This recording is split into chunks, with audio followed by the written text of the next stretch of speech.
This morning's scripture lesson is taken from the book of Matthew, chapter 28, verses 1 through 10. After the Sabbath, at the dawn of the first day of the week, Mary Magdalene and the other Mary went to look at the tomb. There was a violent earthquake, for an angel of the Lord came down from heaven, and going to the tomb, rolled back the stone and sat on it. His appearance was like lightning, and his clothes were as white as snow. The guards were so afraid of him, they shook and became like dead men. The angel said to the women, "Do not be afraid, for I know you are looking for Jesus, who was crucified. He is not here. He has risen, just as he said. Come and see the place where he lay. Then go quickly and tell his disciples, he is risen from the dead and is going ahead of you into Galilee. There you will see him. Now I have told you." So the women hurried away from the tomb, afraid yet filled with joy, and ran to tell his disciples. Suddenly Jesus met them. "Greetings," he said. They came to him, clasped his feet, and worshipped him. Then Jesus said to them, "Do not be afraid. Go and tell my brothers to go to Galilee. There they will see me." The word of God for the people of God. Thanks be to God.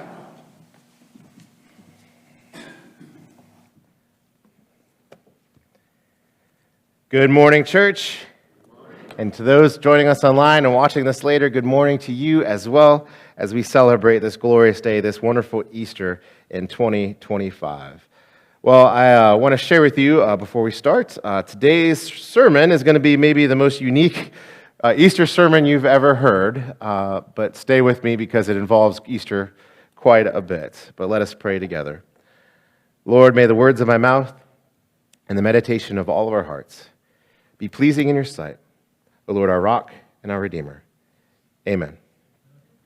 Well, this Lent, we have been doing a series in our church on Thursday nights. We've been calling it Share Your Story, but it's been a series of sharing testimonies. We've had times where we've had people in our church be able to come up. We had a little worship service, and then they shared just something about what God had done in their life. And as I thought about this Easter Sunday, I wanted to share an Easter message about what God had done in my life. And so I've, like many of you who have lived a number of years, there's many different stories that could be told.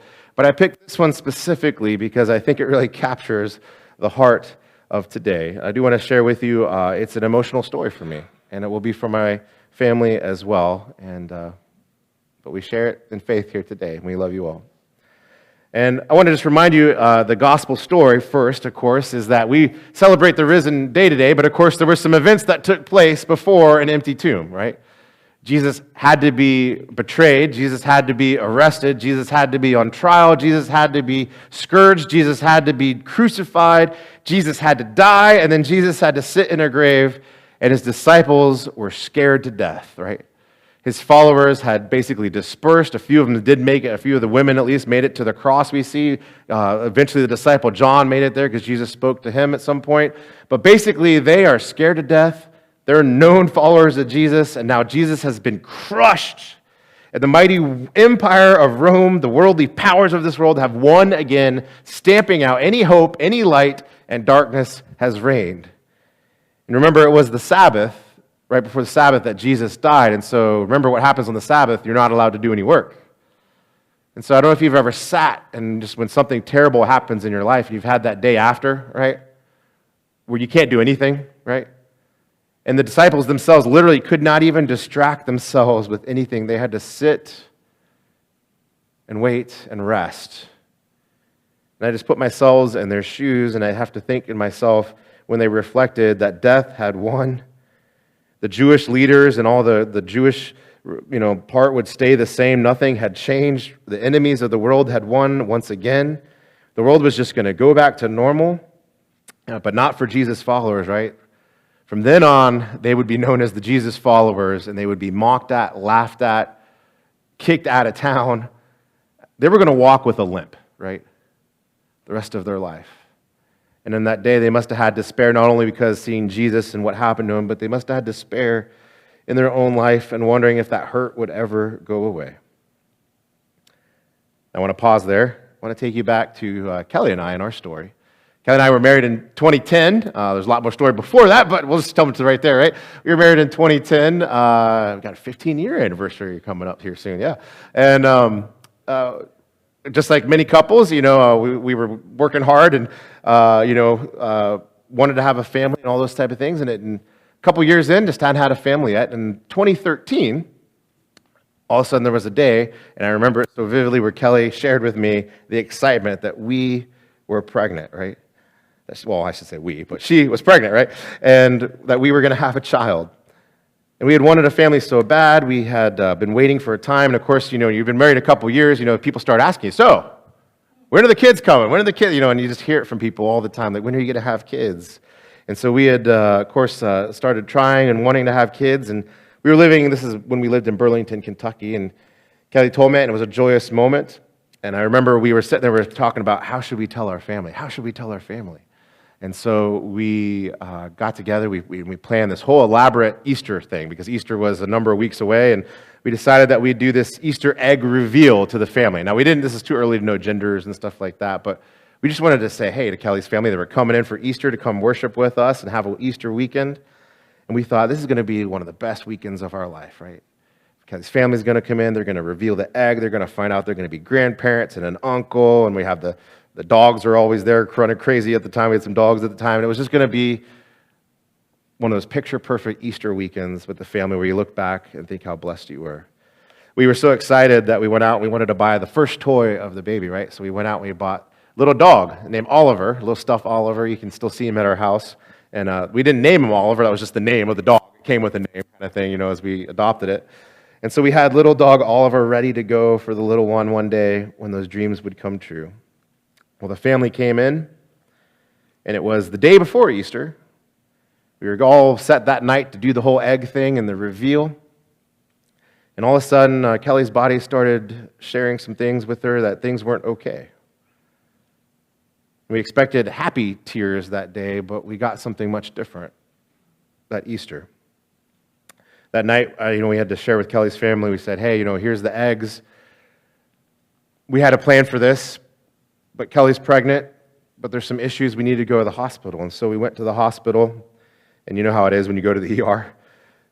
It was an interesting night, and the doctor was not very patient by the time they got to us. They had had a rough night, and compassion was not very much in their heart. And I remember when they came in and we told them the symptoms and things like that, there was a very non-sympathetic offhand comment that was just not good, right? And we just kind of looked at her like, what? And then she left. She said they do some tests. They did some tests, and she came back in. She had some ultrasound things. And, if you probably remember this in your own life, that first time you see an ultrasound kind of your baby, right? And the heartbeat, that's what caught me, was this little heartbeat, boom, boom, boom, boom. And it was right there on the screen, right? And I saw the life of a child, and Kelly and I's baby right there in front of us and pumping good. And I remember this feeling of relief come over me, like, okay, like heartbeat's good, like everything's going to go well. And then the doctor came in and told us the test results were no good and that we were going to lose the baby. I don't know if you ever had those juxtapositions moments where I'm like, I just saw the heartbeat. Like, it was right there on the screen. Like, it's right there. And they said, you're going to lose the child. I remember we went home that night, of course, brokenhearted, and just kind of in a, when you're just stunned and in a dizzy in the moments like that. We went back to the house and, told Kelly's family and stuff like that what the doctor had said. But I remember holding that hope in my heart because I had seen the heartbeat, right? I had seen it, and I was not giving up. I reminded so much of me of David and when he lost Bathsheba's son, right? Where he just prayed and prayed and prayed, hoping for the Lord to do something. Well, the next day, of course, I didn't sleep very well that night. I woke up in the morning, and I remember my Easter sunrise that year was me sitting, looking out the window, dazed and confused, wondering how in the world I'm going to get through a church service, right, and worship. And I was already a pastor back then, and what things were going to happen. And I remember watching the sunrise and the creaking of the house and the silence and the birds waking up. And it was almost like it was grayed out. Like there was no color to the sunrise. I remember my heart was so heavy and hurting, and I remember I went finally to church and got through the first service okay. Second service, actually before that I should tell you, we had a nursery in our church, lots of little ones, and at that time, this is in Kentucky, and we had a family. Now it's important to know my mom, whose name was Jackie, died in 2009, and so Kelly and I had always talked about our first child in some way would be named after her. So if it was a boy, it was going to be Jackson, right? If it was going to be a girl, it was going to be Jackie or some derivative of that. And so, we already had that name sort of picked out and all these different things. And I distinctly remember walking into the nursery, and there was a foster, we had some foster families there. And I remember, they needed help a lot of times, and so they would just throw you a baby. It's just, when you have like 10 kids and you're just like, anybody there, you're in now, right? And I just remember the baby they happened to just throw at me as I'm walking around checking on things and open up doors and stuff was baby Jackson, right? I remember holding this child and just praying to the Lord, help me hold my child one day, right? Help this event that we've been told is going to, a foreshadowed thing that's going to happen, not happen, and help me hold this child one day and love it just like I want to. And of course, fast forward a little bit to the service. We got through the first service okay. The second service, you got to go to work. You got to put on the face when bad things are going on. It's Easter Sunday, people. I'm a pastor. I had to put on a face. I'm not gonna lie. I had the face going through the first service, and I was able to fake it, right? Through the first service. We got to the second service, and that was the one Kelly normally came and attended with her family. And I remember it was one of these deals where I kind of sat like I do here, where I sat down during the music, right? And so I got up, did the prayer. Kelly luckily was late that day, so I did the opening prayers and did the announcements and all that. Sat down, and then it was time to do another prayer during the service. And I remember getting up, and I remember catching Kelly's eye for the first time that day, and I knew. I'll never forget that moment in the middle of a service, knowing beyond a shadow of doubt that my child was no longer with us. And I remember not happy tears. It broke. The dam broke. And I remember praying a prayer and just weeping. And the whole church is just looking at each other like, what is going on with Pastor Jonathan?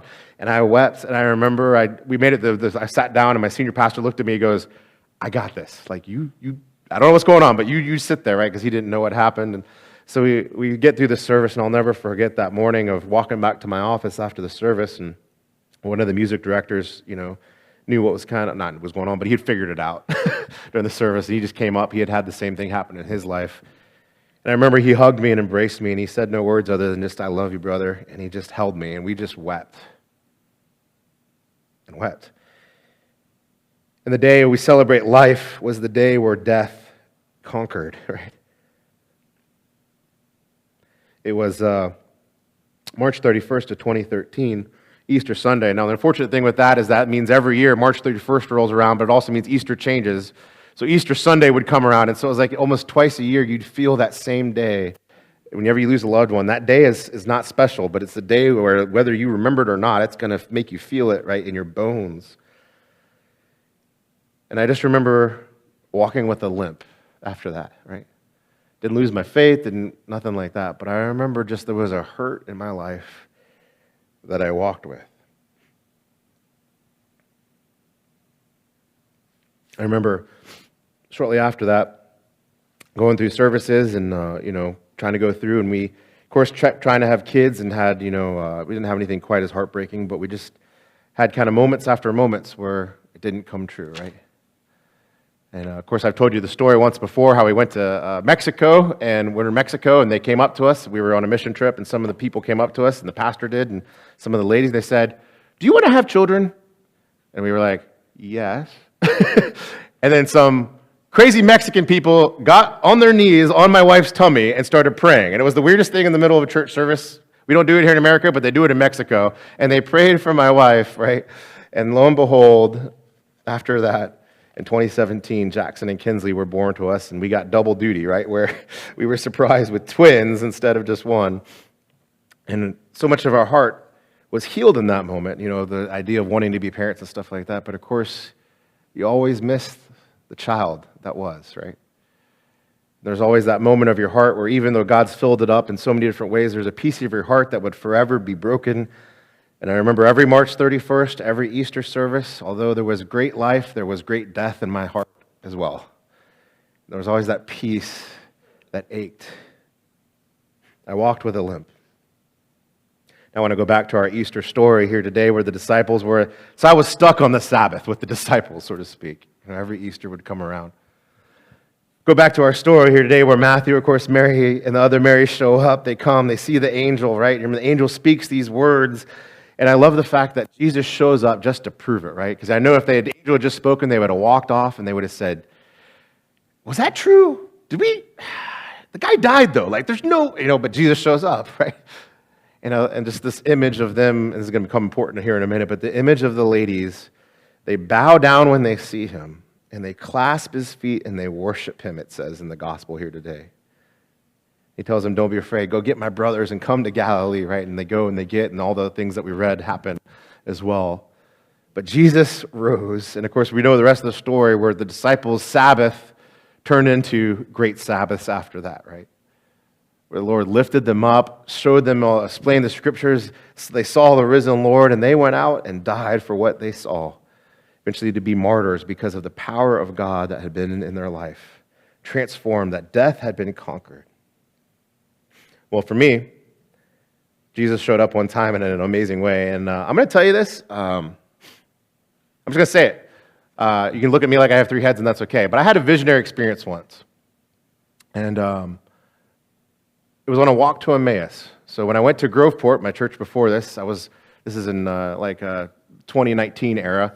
So in 2019, I went to Groveport, was there, and they said, they were big into Emmaus at that church, and they said, hey, pastor, you been on Emmaus? I said, no. They said, okay, well, you're going. And I said, well, do I get to say it? They go, no. They're like, you're going. So they sent me on this Emmaus trip. If you've never been on it, it's like a spiritual or awakening weekend.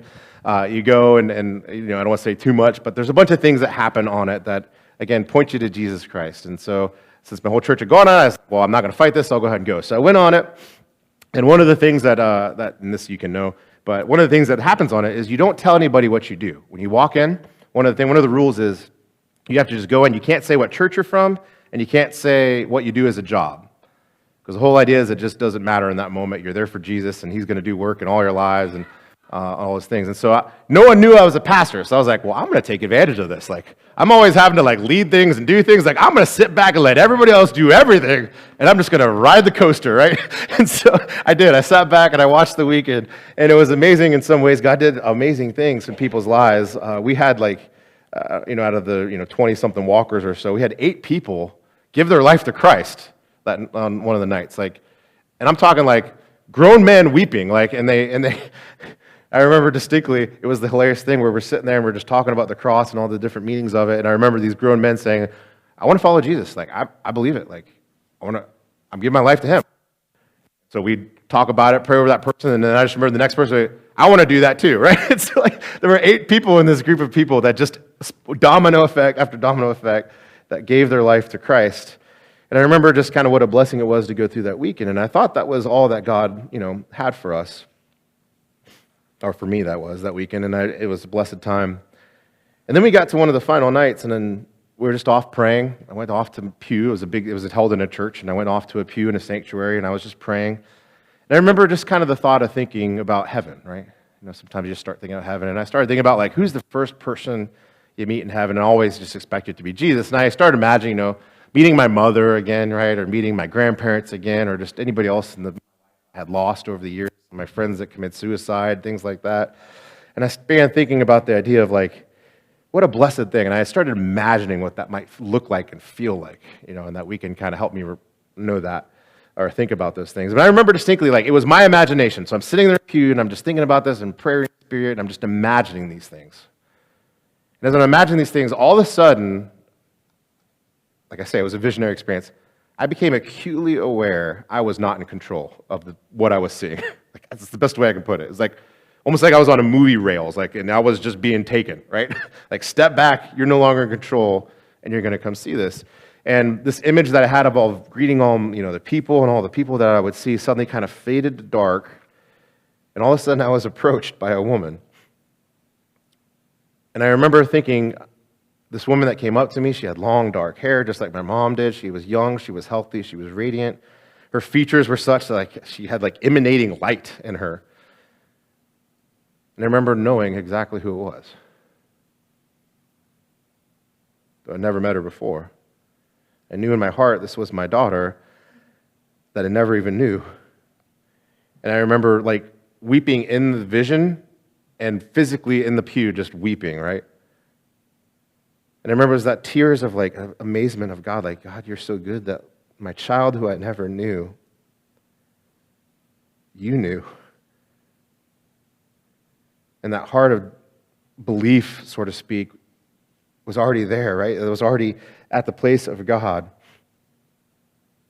And I remember in the vision, she reached up to me and she kind of like caressed my face. And she just said, you know who I am. Now, I need to tell you, the little Olivia, or Oliver dog, right? We had just kind of over time, because we never named the child, per se, properly. So we just always referred to our child that we lost as Oliver, right? And so I remember in those moments in that vision, I remember speaking the words Olivia. And I remember in those moments, it was like the limp that was in my soul was healed. I can't explain it any other way. It was like all the hurt and the pain was like ebbed away and massaged out of my heart. So we not only knew Olivia was okay, but Olivia was glorious, right? And I remember that moment lasted a while, but then I remember also at some point there were all these other kids that were around her too, and I kind of knew that they were sort of the kids that we almost had kind of too along the way that just never quite took. And I remember at some point she turned and looked, and I turned and looked, and all of a sudden the glorious one showed up, like walking. And I didn't see anything, but I remember like the hem of his hand, right?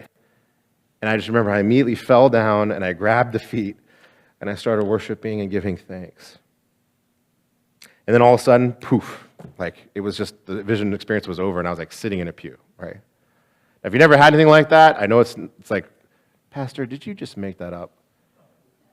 No, I'm telling you, like, I can't explain the washing of the soul that took place during this visionary experience, that I couldn't have just made it up in my head, right? It wasn't just sleepy. I didn't just fall asleep and have a dream. Like, God did something in those moments.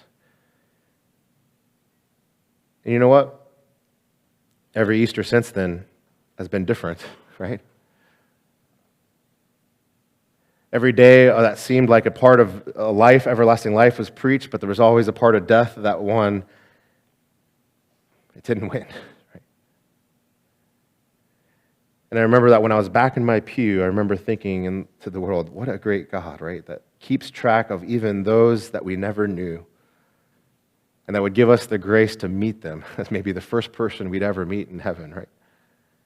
The amount of joy that was there. You know, I think back on that life, I don't know what hurts you have, but for me, when I think of Easter, everlasting life is offered to us all. But I think also, my gosh, what great hope we have. That not only our loved ones that go on before us, but even those we've never known are in God's arms, right? They're not beat up and broken. They're strong and beautiful and full of life. Life that emanates from them. Think about the scriptures and you read Revelation, it says that we shine like stars. It says that we're fully clothed in glory. It says that there's no more darkness or sin or hate, nor death, nor life, nor illness. Like all these things are done away with and that God reigns. You know, God did something in my life and in my heart and transformed me. And I wanted to share that with you this Easter, this gospel story. That just like Mary and the other Mary, when they came to the tomb, sometimes Jesus shows up unexpectedly. And the end result is life and joy. He did that for me, he can do that for you.